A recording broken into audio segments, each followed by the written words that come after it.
Needs a second date update with a guy named Andrew, and we're going to try to help her out. Good morning, Jennifer. Hey, thank you so much for helping me. We'll try. Yeah. So where did you meet Andrew?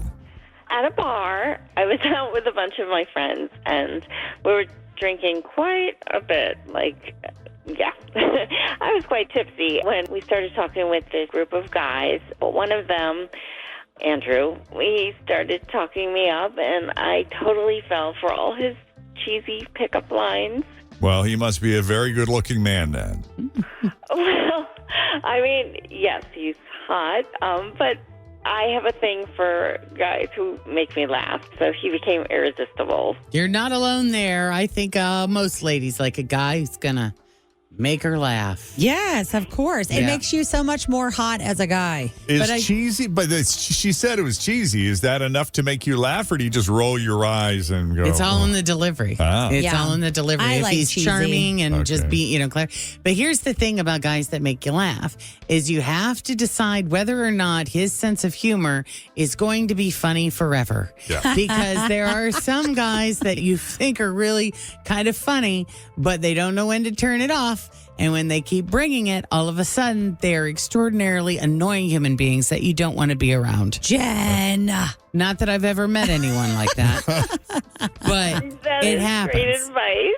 Unfortunately, when you are drunk, you don't have that foresight. That is true. You're probably not able to differentiate. That is true. In that state. Exactly. And that's why it's important when you're dating someone, every once in a while, be sober around them. Yeah. You know That's what? why I remember the dating advice that I once heard that said, if you're not going to drive a car, you're not going to drive your love life. So that was the big thing about getting drunk or drinking around your potential partner. I would have used that because I was the drunk, laughing girl who asked them to come back to my place. Well, maybe next time you could be sober.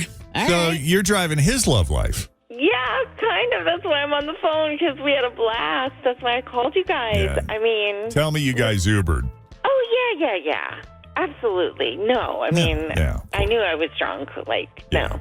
We Ubered to my place and totally laughed so much. He ended up staying the night. I mean, it was very innocent. And it wasn't Anyway, the next morning, I made breakfast for him. And we ate together and talked a lot. And he left. Before he kissed me goodbye. It was just really innocent. And he said he'd call me, but I haven't heard a word. I've texted him 3 times. I'm so embarrassed. Yeah. But no response.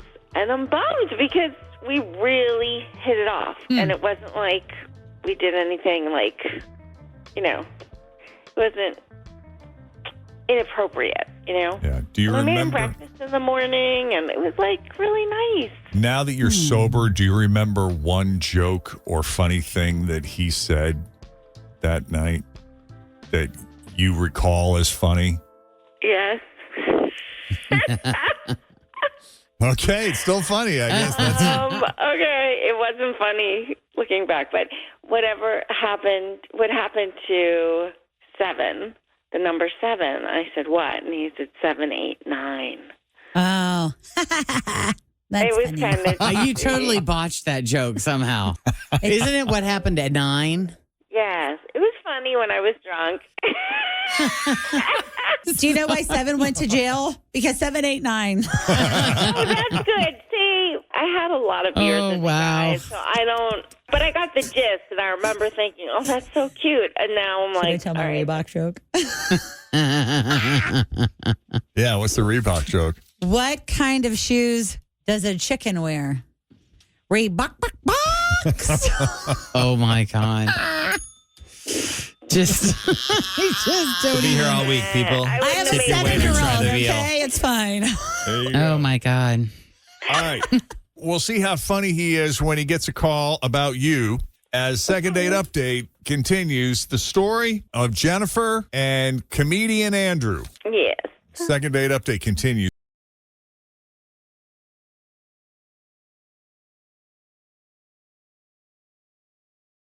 Jennifer's out with the girls night out drinking at a bar, and Andrew's with a group of guys, and he starts chatting Jennifer up, doing his cheesy pickup lines and making his cheesy jokes. And she's a little drunk, so she's eating it up and laughing and enjoying the attention. And even when the jokes don't make any sense. That's right.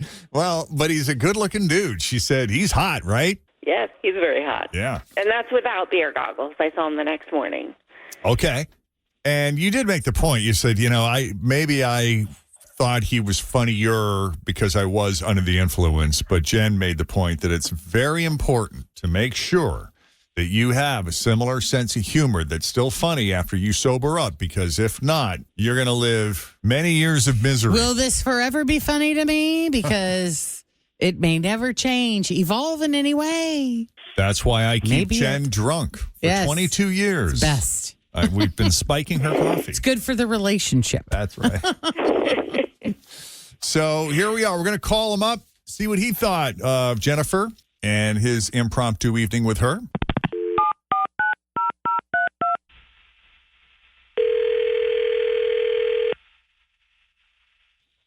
Hello? Hi, is this Andrew? Yeah, who's this? Andrew, it's Jeff, Jen, Fritch, and Tim from Q102, the radio show in the morning. Jeff and Jen. How are you, man? Cool. Yeah, well, what's the occasion? You're the occasion, man. We heard great things about you. We heard that you're a very good-looking guy with a great sense of humor. I won't disagree with that. One of your fans, Jennifer, would like to see you again if you're up for it. Do you remember Jennifer? Oh, yeah, I remember Jennifer. I'll tell you what. She said she had a really good time hanging out with you. Yeah, I mean, it's too bad things aren't going to work out with us in the long run. No, you don't think? Well, I mean, she's cool. She's great. Like, she was great. We had a good time. We went back to her place. And, well, basically, by the time I got back to her place, I was starving. And so I was like, let me eat something. She was like, yeah, just go in the fridge, pick whatever. And she had nothing but, like, food from takeout places, like Cracker Barrel and, like, Cheesecake Factory and stuff like that. And like, it's cool for, like, once a week maybe, but like that's all she eats. And she doesn't cook. She said she's not good at cooking. Every time she tries to cook, it comes out atrocious. I was like, okay, I'll take your word for it. So I just I ate what was in her fridge. But so this was Jen Jordan you went out with. It said Jennifer. I remember you. Any Noodles and Company in there? Ooh, Bob Evans. Yeah. You already know. Now, what about you, Andrew? Do you know how to cook? I mean, I cook myself a little bit, but like my mom is a gourmet chef. I grew up with her gourmet cooking. Boy. Oh, that's a tough act to follow. Yeah. I mean, I'm used to eating like healthy, nutritious food, not stuff from like takeout that you don't know what's in there. I don't want to be in a relationship with a girl that's going to give me that food every single night, Mm. We order out a lot, but we just try to order healthy. I mean, that's like I just said, you don't know exactly what's in it because you're not cooking it yourself. So, somebody could put some stuff in there that's not good for you or that you're allergic to maybe, and you never know. So what do? You inspect the ingredients before the chef prepares the meal? Well, that's why I don't eat out. That's why I cook my own food or my mom cooks. She sends me stuff because like I don't want to take that risk. So like, once a week, fine, but not every day. So your mom passed on her cooking skills to you. Well, that's it. You are the cook in the relationship. Entirely. No, well, not entirely. I'm not the greatest. I do I have my little recipes that I can cook, but I'm not the greatest. I can't cook everything. I'm just used to an eclectic variety of things. So ideally, you'd be better paired with like a co-chef, a co-cook. Yeah. Or someone that just at least likes to cook so they can, like Jen was talking about how she doesn't even want to learn to cook. I can't deal with that. No.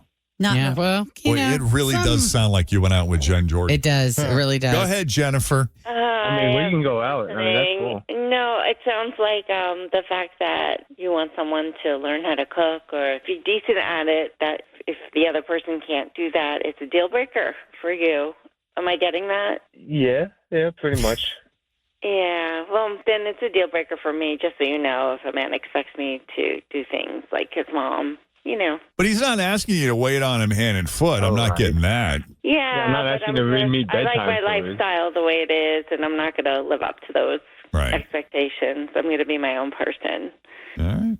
Well, that's fair. That's fair. Yeah. Okay. Well, I'm glad we had the conversation then. Yeah. Yeah, no, it's cool. You're a we good got to guy. the root You're of funny. it. Yep. You're cute. And, Yeah, thanks. No, you're cute too. No hard Yeah. feelings. We had a good time. Yeah. Yeah, it's amazing how many fights you can have in a house if you have someone that cooks and someone that doesn't.